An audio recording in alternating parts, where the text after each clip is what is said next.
Anak-anakku, Bapak Ibu dan Saudara yang dikasihi Tuhan, salam sahabat. Minggu ini kita sudah masuk pada Minggu Palmarum, di mana kita akan segera masuk pada Kamis Putih, Jumat Agung, Sabtu Sunyi, dan Minggu Paskah. Minggu ini kita diterangi tema rendah hati, tanda anak Tuhan. Anak-anakku, Bapak Ibu dan Saudara yang dikasihi Tuhan, Nabi Yesaya mengajarkan di dalam Yesaya 50 ayat 4-9a bahwa ketika kita menghadapi bencana,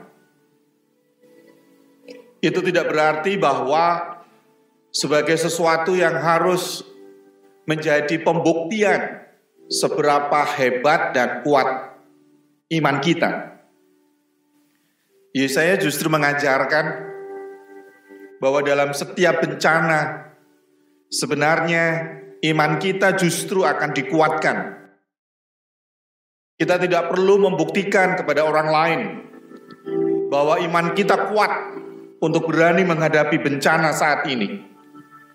Yesaya mengajarkan justru dalam kerendahan hati mengakui bahwa bencana ini memang berat. Bahkan seringkali iman kita pun menjadi runtuh ketika harus menghadapi bencana seberat ini.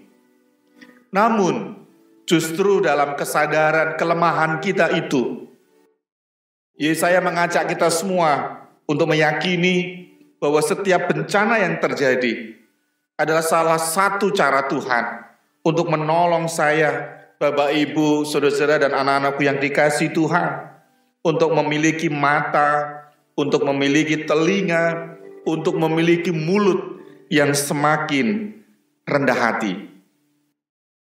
Dengan kerendahan hati itu, dengan mengakui akan kelemahan kita, justru kita bisa merasakan bagaimana sesungguhnya Allah akan memberikan kekuatan kepada kita. Demikian juga pemazmur di dalam Mazmur 118 ayat 1 dan 2 dan dilanjutkan ayat 19 sampai 29.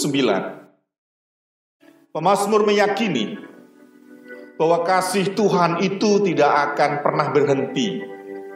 Bahwa kasih setia Tuhan itu untuk selama-lamanya. Siapapun kita, dalam kondisi apapun kita, Tuhan tidak pernah meninggalkan kita. Terlebih dalam situasi yang berat saat ini, Tuhan menyatakan kasih-Nya kepada kita. Pemazmur meyakini, diberkatilah dia yang datang dalam nama Tuhan. Pemazmur yakin, siapapun yang memiliki hati yang rendah hati, sikap yang percaya bahwa ada Tuhan yang mengasihi selamanya dalam hidupnya, maka dia diperkenankan untuk menghadapnya dalam keyakinan bahwa dia akan diberkati. Anak-anakku, Bapak, Ibu, dan Saudara yang dikasihi Tuhan, demikian juga Paulus meyakini di dalam Filipi pasal 2 ayat 5-11 bahwa ketika Tuhan Yesus justru melakukan karya dalam kerendahan, namanya ditinggikan. Ketika Tuhan Yesus dalam ketaatan masuk sampai ke kayu salib, kita bisa melihat bagaimana Tuhan memberikan tempat yang tertinggi.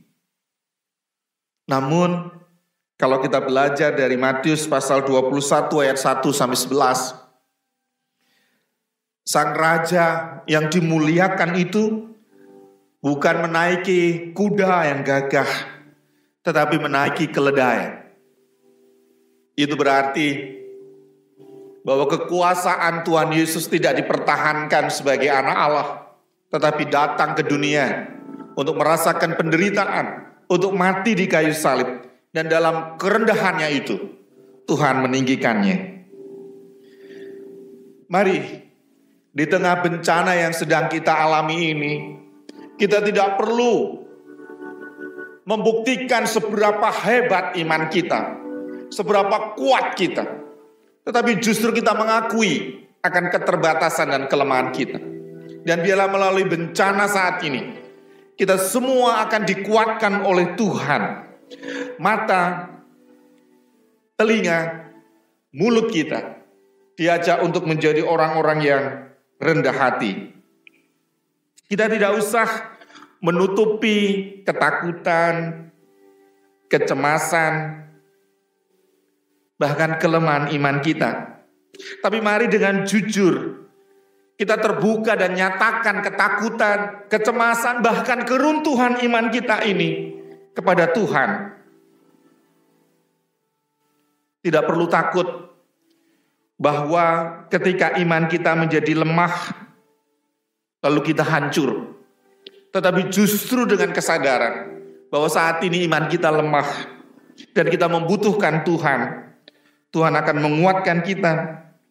Dan dalam kerendahan hati itu nampak siapa sesungguhnya saya, Bapak, Ibu, dan saudara semuanya. Bahwa dalam kerendahan hati itulah menjadi bukti dan tanda bahwa saya dan Bapak, Ibu, serta anak-anakku yang dikasih Tuhan adalah anak-anak Tuhan yang sesungguhnya. Tuhan memberkati kita semua. Amin.